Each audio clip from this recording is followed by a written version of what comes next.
내가 주 안에서 크게 기뻐함은 너희가 나를 생각하던 것이 이제 다시 싹이 나매니 너희가 또한 이를 위하여 생각은 하였으나 기회가 없었느니라. 내가 궁핍함으로 말하는 것이 아니니라. 어떠한 형편에든지 나는 자족하기를 배웠노니 나는 비천에 처할 줄도 알고 풍부에 처할 줄도 알아. 모든 일 곧 배부름과 배고픔과 풍부와 궁핍에도 처할 줄 아는 일체의 비결을 배웠노라. 내게 능력 주시는 자 안에서 내가 모든 것을 할 수 있느니라. 그러나 너희가 내 괴로움에 함께 참여하였으니 잘하였도다. 빌립보 사람들아, 너희도 알거니와 복음의 시초에 내가 마게도냐를 떠날 때 주고받는 내 일에 참여한 교회가 너희 외에 아무도 없었느니라. 데살로니가에 있을 때에도 너희가 한 번뿐 아니라 두 번이나 나의 쓸 것을 보내었도다. 내가 선물을 구함이 아니요 오직 너희에게 유익하도록 풍성한 열매를 구함이라. 내게는 모든 것이 있고 또 풍부한지라. 에바브로디도 편에 너희가 준 것을 받음으로 내가 풍족하니 이는 받으실 만한 향기로운 제물이요 하나님을 기쁘시게 한 것이라. 나의 하나님이 그리스도 예수 안에서 영광 가운데 그 풍성한 대로 너희 모든 쓸 것을 채우시리라. 하나님 곧 우리 아버지께 세세 무궁하도록 영광을 돌릴지어다. 아멘. 그리스도 예수 안에 있는 성도에게 각각 문안하라.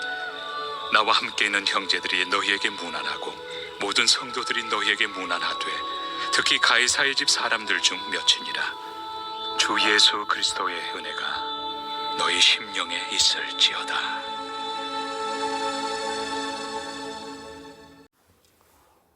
빌립보 교회는 개척교회였을 때부터 물심양면으로 바울의 선교 사역을 도왔던 교회입니다. 바울이 감옥에 있을 때에도 에바브로디도를 통해서 바울에게 필요한 것을 보냈습니다. 이에 대해서 바울은 감사의 마음을 전하고 싶었지만 그 에바브로디도가 바울에게 왔다가 몸이 아파서 그러면 병이 들었습니다. 그래서 어떤 감사의 마음을 빌립보 교회에 전할 수가 없었습니다. 근데 이제 에바브로디도가 그 큰 죽을 병에 걸렸다가 회복되었죠. 그래서 그 에바브로디도를 다시 이제 빌립보 교회에 보내면서 이 편지를 써서 빌립보 교회에 대한 감사의 마음을 이렇게 일일이 빌립보서를 마무리하면서 써서 보내고 있습니다. 그 감사의 마음을 전하는 거죠. 다른 편지와 달리, 다른 서신서들과 달리 되게 감사한 그런 마음을 되게 구구절절히 표현하고 있어요. 오늘 이제 본문이 사실 이제 그렇게 빌립보서가 마무리되는 것이거든요. 감사의 마음을 전하면서 빌립보서가 마무리되고 있습니다. 바울은 빌립보 교회가 자신을 도왔고 그리고 자신의 선교 사역을 도왔다는 것 때문에 매우 기뻤습니다. 근데 이 기쁨은 단순히 어떤 물질적으로 도와줬기 때문에 기뻤다는 것이 아닙니다. 바울은 선교 후원을 받는 것에 대해서도 아주 까다로웠던 사람입니다. 준다고 다 받지 않았어요. 받는 사람 입장에서 참 이것도 참 바울도 참 대단한 사람입니다. 데살로니가 교회 그리고 뭐 고린도 교회 같은 경우에는 선교 후원을 해주겠다 그렇게 이야기했지만 바울이 극구 사양했거든요. 바울이 막 선교 후원 받으려고 막 그랬던 사람이 아니었던 것 같아요. 그랬던 그가 빌립보 교회로부터는 선교 후원을 받고 그렇게 막 기뻐했던 이유는 바울을 진심으로 생각하는 그 마음이 빌립보 교회 성도들 안에 있었다라는 것을 바울이 알았기 때문에, 그냥 큰 교회고 뭐 넉넉한 교회고 그 교회에 부자들이 많아서 바울을 내가 좀 후원해 줄게 사양하고, 개척 교회지만 바울 우리가 너를 후원해 주겠다, 오케이, 그러면서 기뻐하는 거예요. 10절에 보면 내가 주 안에서 크게 기뻐함은 너희가 나를 생각하던 것이 이제 다시 싹이 나미니. 물심양면이라는 것이 있기 때문에, 바울을 생각하는 마음이 빌립보 교회 성도들 안에 있었다라는 것을 알았기 때문에 기뻐했다라는 거죠. 바울이 오늘 빌립보서를 마무리하면서 막 되게 감사의 마음을 많이 표현하잖아요. 이게 어떤 자신의 궁핍함이 해결되었기 때문에 감사해 그게 아닙니다. 빌립보서를 쓸 당시에 바울은 이미 인생의 막 크고 작은 우여곡절, 소위 말해서 인생의 쓴맛 단맛 다 보고 나서, 그죠? 이 땅의 많은 것을 이미 바울이 초탈했다고 해야 될까요? 그런 시기에 이 바울이 빌립보서를 썼습니다.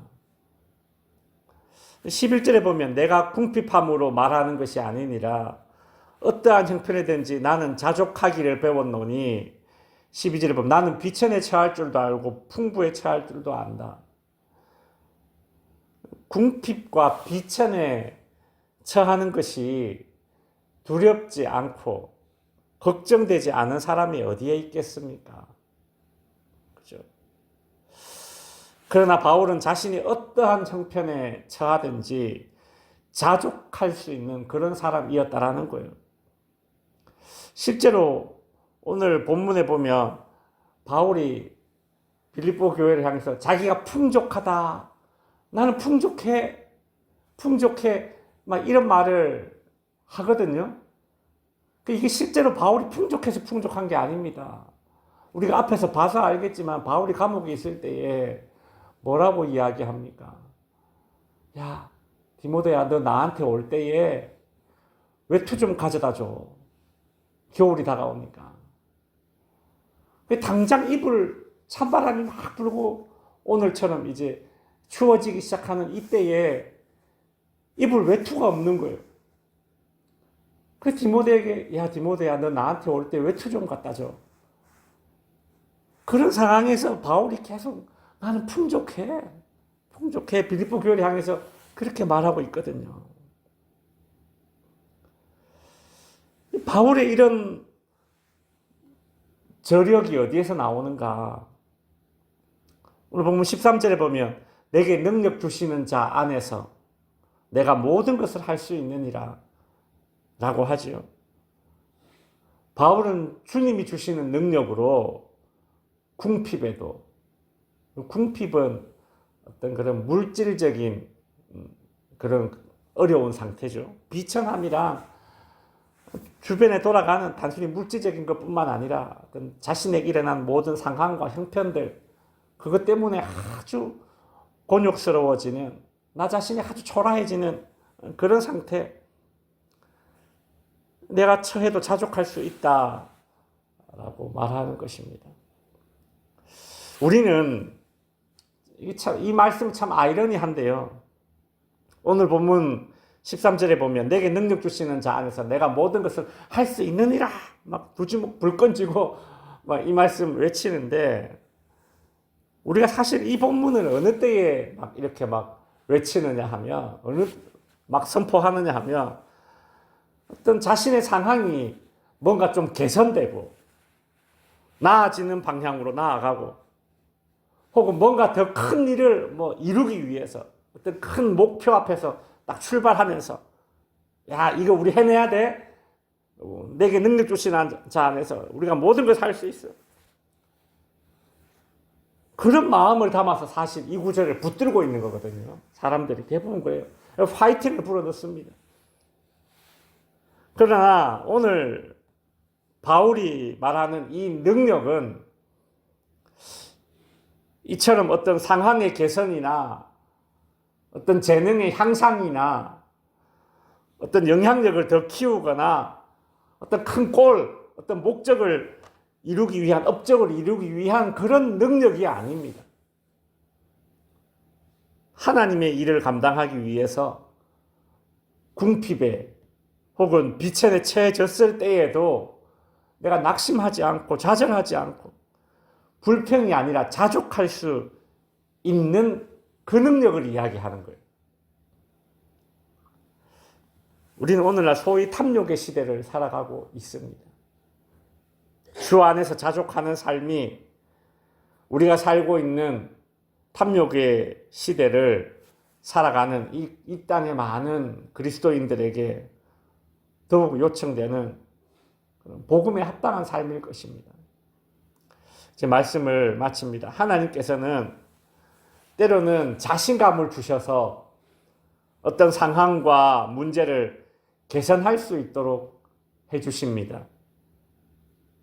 그리고 오늘 본문의 바울의 고백처럼 자신감이 아닌 자족감, 즉 자족할 수 있도록 하셔서 형편에 따라서 막 울고 웃는 것이 아니라 처해진 그 형편 속에서 하나님의 뜻을 깨닫고 그 형편 안에서 하나님의 뜻을 이루어 가도록 하시는 그런 능력도 주시는 분이 우리 하나님이십니다.